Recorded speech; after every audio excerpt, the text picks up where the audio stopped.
ইরানে আবার হামলা চালানোর হুমকি দিয়েছে ইসরায়েল।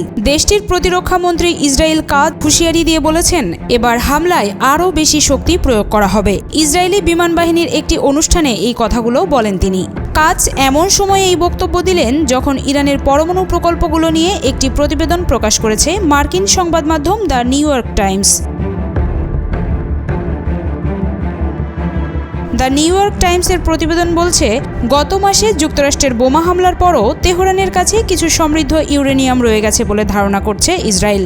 এসব ইউরেনিয়াম পরমাণু অস্ত্র তৈরিতে ব্যবহৃত হওয়ার আশঙ্কা করছে দেশটি। এদিকে ইরানের একাধিক সংবাদ মাধ্যমের বিভিন্ন প্রতিবেদনে বলা হচ্ছে, যুক্তরাষ্ট্র আর ইসরায়েলের সমন্বিত হামলা ইরান একাই মোকাবেলা করেছে। তবে ফের যদি এমন হামলা হয় তাহলে বসে থাকবে না ইরানের মিত্ররা। বিশেষ করে রাশিয়া, উত্তর কোরিয়া আর চীন ইরানের জন্য ঢাল হয়ে দাঁড়াবে বলে প্রত্যাশা করছে ইরানের বিশেষজ্ঞরা। ইসরায়েলের প্রতিরক্ষা মন্ত্রণালয়ের বিবৃতি অনুযায়ী বিমান বাহিনীর অনুষ্ঠানে কাজ বলেন, আপনারা যদি ইসরায়েলকে হুমকি দেন বা ক্ষতি করার চেষ্টা করেন তাহলে ইসরায়েলের লম্বা হাত তেহরান, তাবরিজ, ইস্পাহান যে কোনো জায়গায় আপনাদের কাছে পৌঁছে যাবে। বান্ডেল থাকলে প্রতি সেনমানিতে টাকা বাঁচবে। বিকাশ সেনমানি বান্ডেল কিনে জিতুন প্রতি লেনদেনে। আমাদের যদি ফিরতে বাধ্য করা হয় তাহলে আরও শক্তি নিয়ে ফিরব। গত 13 জুন ইরানে আকস্মিক হামলা চালায় ইসরায়েল। এরপর থেকেই দুই দেশের মধ্যে পাল্টাপাল্টি হামলা চলছিল। এরই মধ্যে 21 জুন ইরানের 3টি পরমাণু স্থাপনায় হামলা চালায় যুক্তরাষ্ট্র। উত্তপ্ত এই পরিস্থিতির মধ্যে মার্কিন প্রেসিডেন্ট ডোনাল্ড ট্রাম্পের মধ্যস্থতায় 24 জুন যুদ্ধবিরতিতে রাজি হয় ইরান ইসরায়েল। এরপর থেকে দুই দেশের মধ্যে আর হামলার ঘটনা ঘটেনি।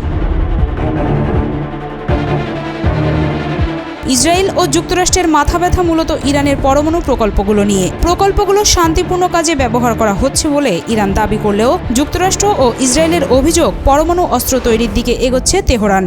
সম্প্রতি হোয়াইট হাউসের সাংবাদিকের প্রশ্নের জবাবে ট্রাম্প বলেছিলেন, ইরান আবার পরমাণু অস্ত্র তৈরির দিকে গেলে দেশটিতে নতুন করে হামলা চালাবে ওয়াশিংটন।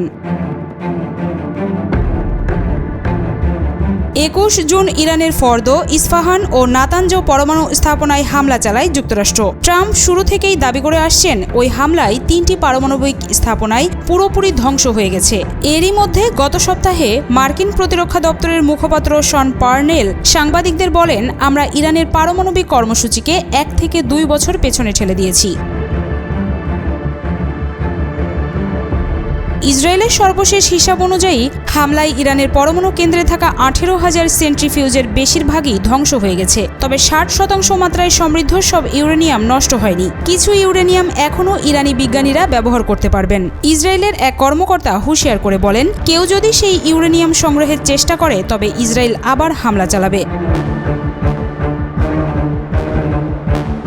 নাম প্রকাশ না করার শর্তে নিউ ইয়র্ক টাইমসকে ওই কর্মকর্তা আরও বলেন, ইসরায়েলের বিশ্বাস 10 মাস আগে হিজবুল্লাহ নেতা হাসান নাসরাল্লাহ নিহত হওয়ার পর ইরান জোরে সোরে পরমাণু বোমা বানানোর চেষ্টা চালাচ্ছে।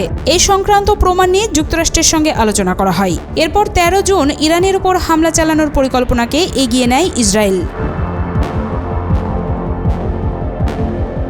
এদিকে ইরানে ইসরায়েল ও যুক্তরাষ্ট্রের হামলার জেরে জাতিসংঘের আন্তর্জাতিক পরমাণু শক্তি সংস্থার সঙ্গে সম্পর্ক খারাপ হয় তেহরানের।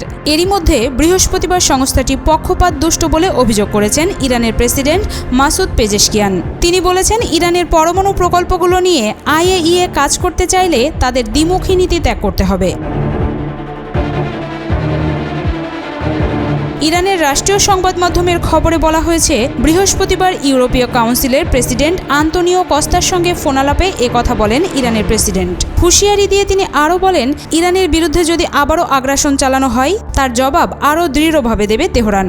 এর আগে গত সপ্তাহে ইরানে IAEA এর কার্যক্রম স্থগিত করা নিয়ে একটি আইনে সই করেছিলেন পেজেশকিয়ান।